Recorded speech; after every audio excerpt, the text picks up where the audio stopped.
সুপ্রিয় শিক্ষার্থীরা, আজ তোমাদের সাথে যুক্ত হয়েছি বাংলা ১ বিএম শাখার শিক্ষার্থীদের নিয়ে আজকের ক্লাসের মূল আলোচনা কবিতা অংশ থেকে। কবিতা অংশের মধ্যে তোমাদের নতুন সিলেবাসে সন্নিবেশিত হয়েছে বিশ্বকবি রবীন্দ্রনাথ ঠাকুরের শ্রেষ্ঠ কাব্যগ্রন্থ থেকে নেওয়া সোনার তরী কাব্যগ্রন্থ নাম শীর্ষক কবিতা সোনার তরী কবিতা। এই সোনার তরী কবিতা মূল বিষয় আলোচনা করার পূর্বেই কবি রবীন্দ্রনাথ ঠাকুর সম্পর্কে সম্যক ধারণা তোমাদের সামনে উপস্থাপন করতে চাই।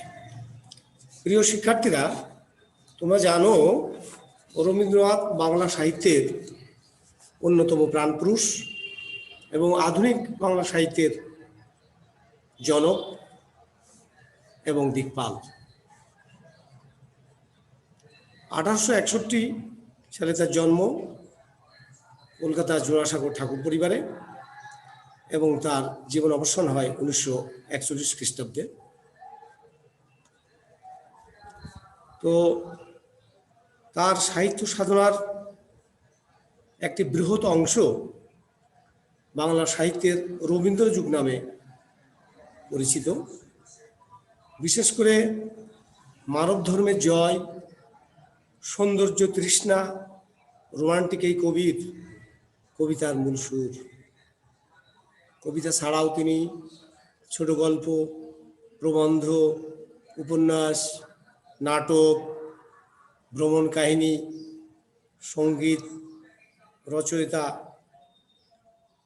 এবং শ্রেষ্ঠ চিত্রশিল্পী।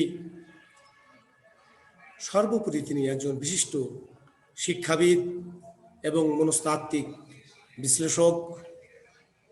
এ সমস্ত বহু গুণাবলী তিনি অধিকারী ছিলেন। অর্থাৎ বাংলাদেশে এমন কোনো শাখা নেই যেখানে তিনি বিচরণ করেননি, লেখালেখি করেননি।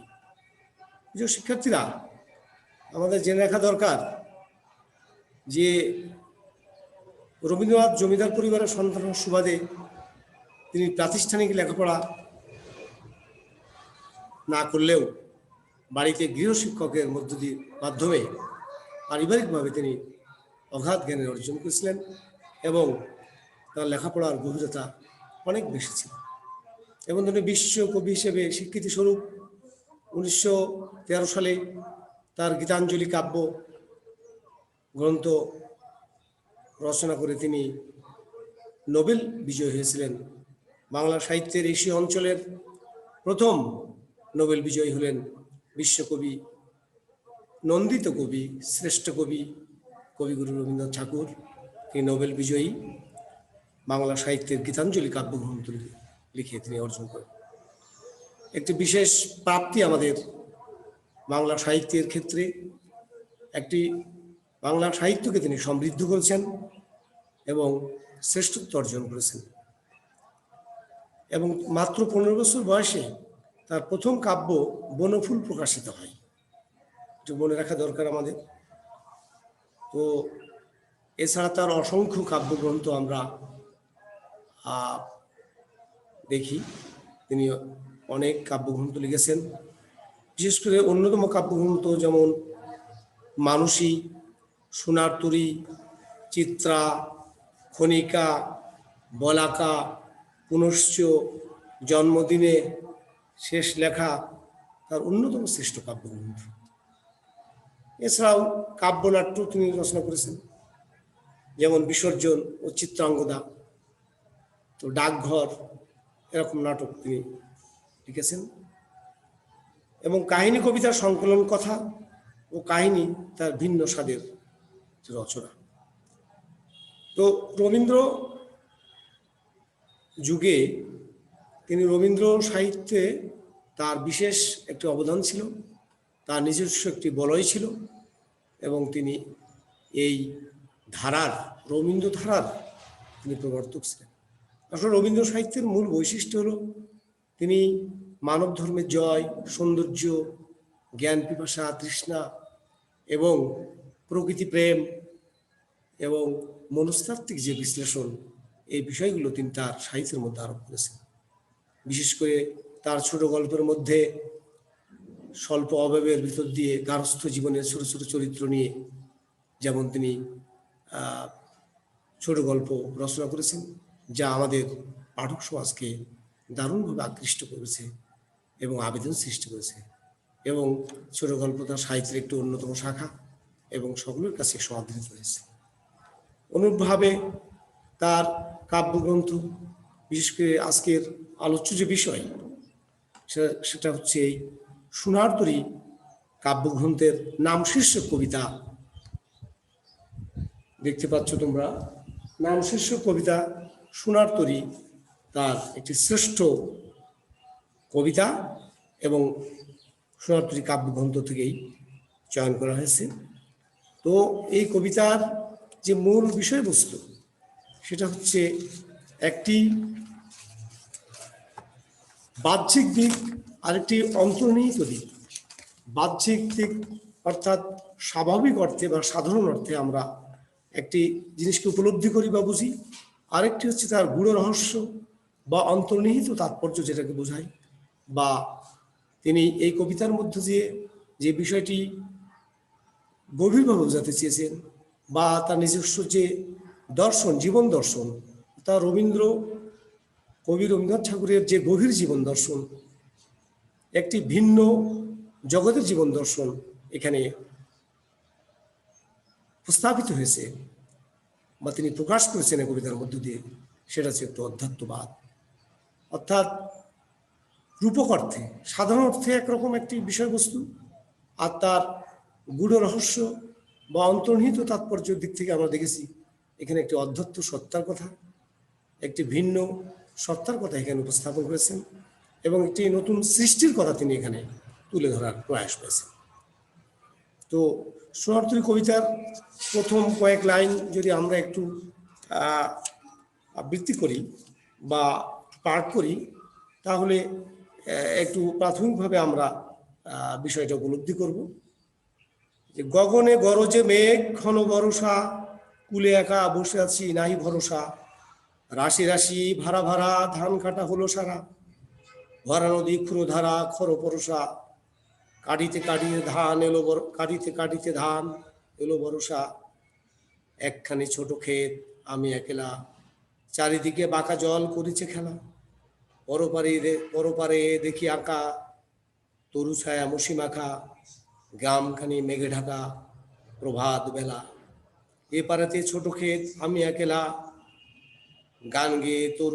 গান গেয়ে তরিবে কে আসে পারে, দেখে যেন মনে হয় চিনি হারে, ভরা পালে চলে যায় কোনো দিকে নাহি চায়,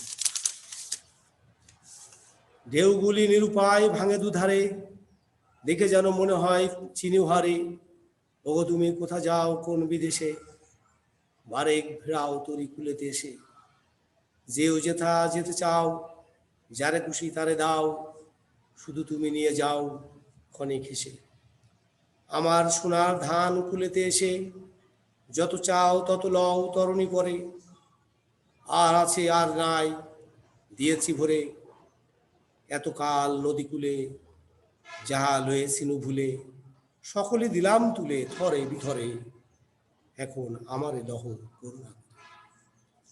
শেষ পংক্তিতে কবি যে বিষয়টি তুলে ধরেছেন, এটা মূল গূঢ় রহস্য, গূঢ় তাৎপর্য এই শেষ চরণের মধ্যেই আমরা উপলব্ধি করব। পরে আমরা একটু আলোচনায় বা ব্যাখ্যায় আসার চেষ্টা করব। প্রিয় শিক্ষার্থীরা, শেষ চরণগুলো আমরা একটু লক্ষ্য করি। ঠাই নাই ছোট সেতরি, আমারই সোনার ধানে গিয়েছে ভরি, শ্রাবণ গগন ঘিরে ঘন মেঘ ঘুরে ফিরে, শূন্য নদী তীরে রহিন পড়ি, যাহা ছিল নিয়ে গেল সোনার তরী। কবির যে মর্ম উপলব্ধি এবং যে মূল সুর, যে চেতনা, যে গভীর জীবন দর্শন, শেষ পংক্তির মধ্য দিয়েই উচ্চারিত হয়েছে। তো আমরা সাধারণ অর্থে এখানে আমরা দেখি, আমি অর্থে এখানে বোঝানো হয়েছে সাধারণ অর্থে কৃষক, প্রতীকী অর্থে শিল্পস্রষ্টা কবি। আমি একেলা অর্থাৎ কৃষক কিংবা শিল্পস্রষ্টা কবির নিঃসঙ্গ অবস্থার কথা বলা হয়েছে। চারিদিকে বাঁকা জল করিছে খেলা, অর্থাৎ ধানক্ষেত ছোট দ্বীপের আঙ্গিকে চিত্রিত, তার পাশে ঘূর্ণায়মান স্রোতের উদ্যমতা, নদীর বাঁকা জলস্রোতে বেষ্টিত ছোট ক্ষেতটুকুর বিলীয়মান হওয়ার ইঙ্গিত রয়েছে অংশে। বাঁকা জল এখানে অনন্তকালের কালস্রোতের প্রতীক হিসেবে চিহ্নিত করা হয়েছে। এভাবে অনেক শব্দ আমরা দেখি। তরু ছায়া মশি মাখা, ওপারের মেঘে ঢাকা গ্রামটি যেন গাছের ছায় কালো রঙে মাখানো। এরকম চারিদিকে শ্যামল ছায় ঘেরা গ্রাম, পাশে প্রবাহমান নদী এবং একটি চারপাশের প্রবাহ স্রোতের মধ্যে জেগে থাকা দ্বীপের মতো ছোট্ট একটি ধান খেতে উৎপন্ন সোনার ধানের সম্ভার নিয়ে অপেক্ষমানরত নিঃসঙ্গ এক কৃষককে এখানে বোঝানো হয়েছে।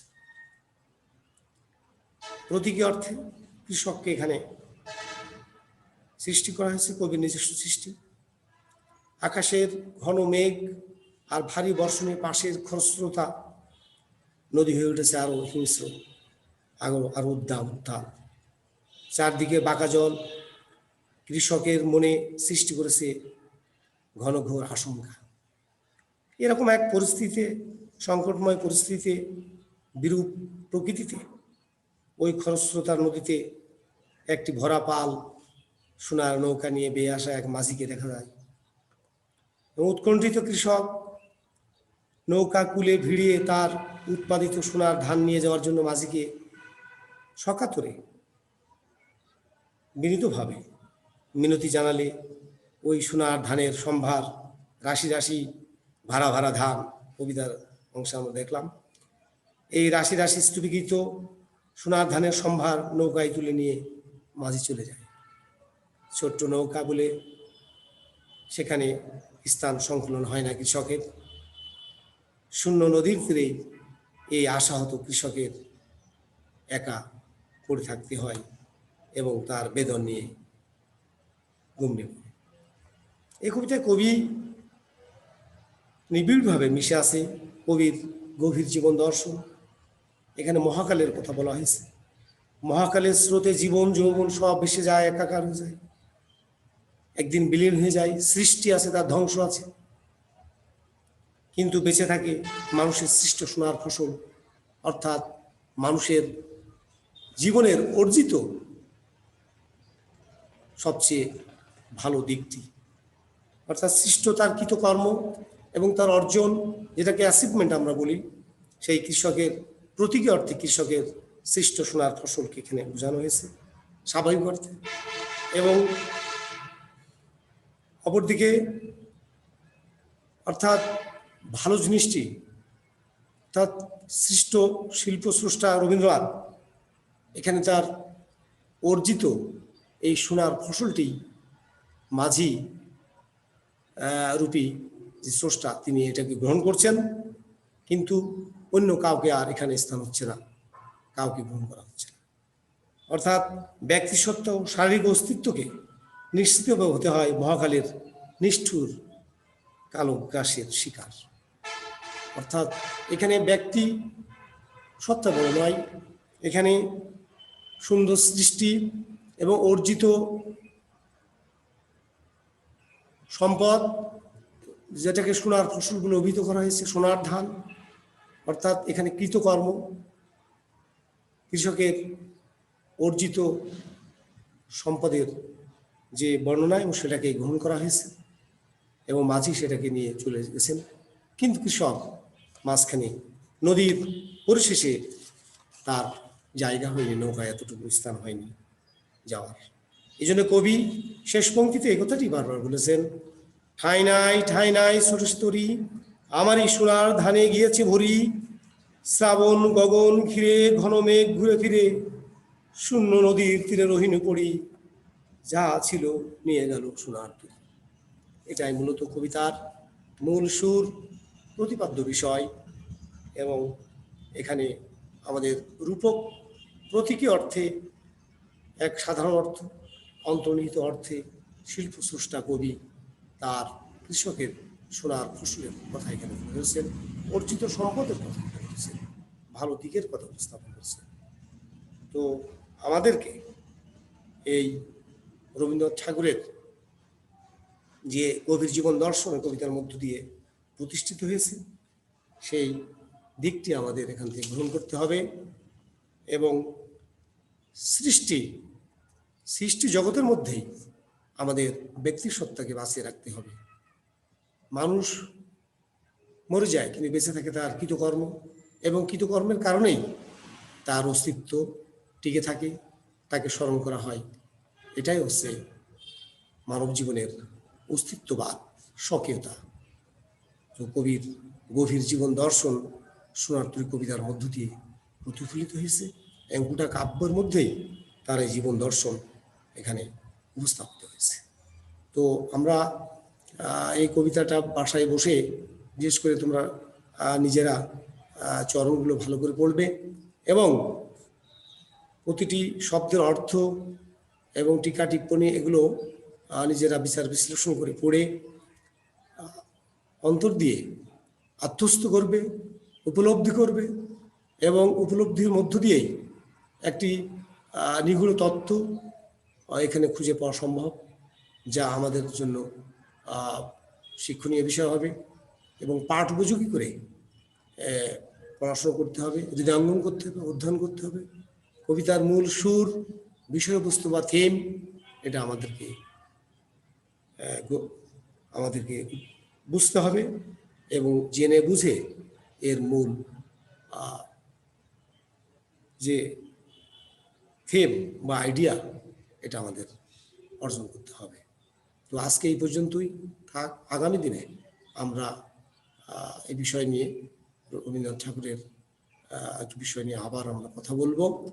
তারপর এর থেকে সম্ভাব্য প্রশ্ন এবং কোনো প্রশ্ন থাকলে আমরা আরো কথা বলবো এবং আগামী দিনে তোমরা এটা বাসায় পড়বে এবং নিজেরা উপলব্ধি করবে।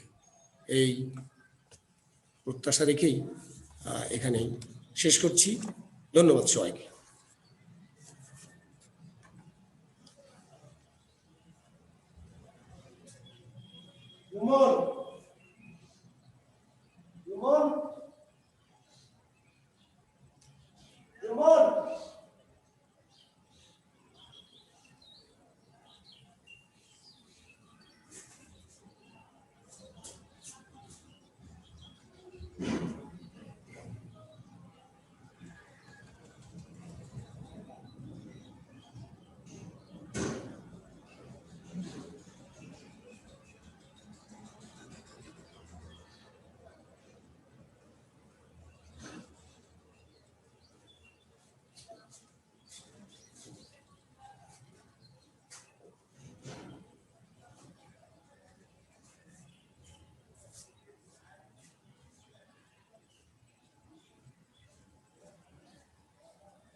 জি, নতুন একজন আসতে যোগদান করবে।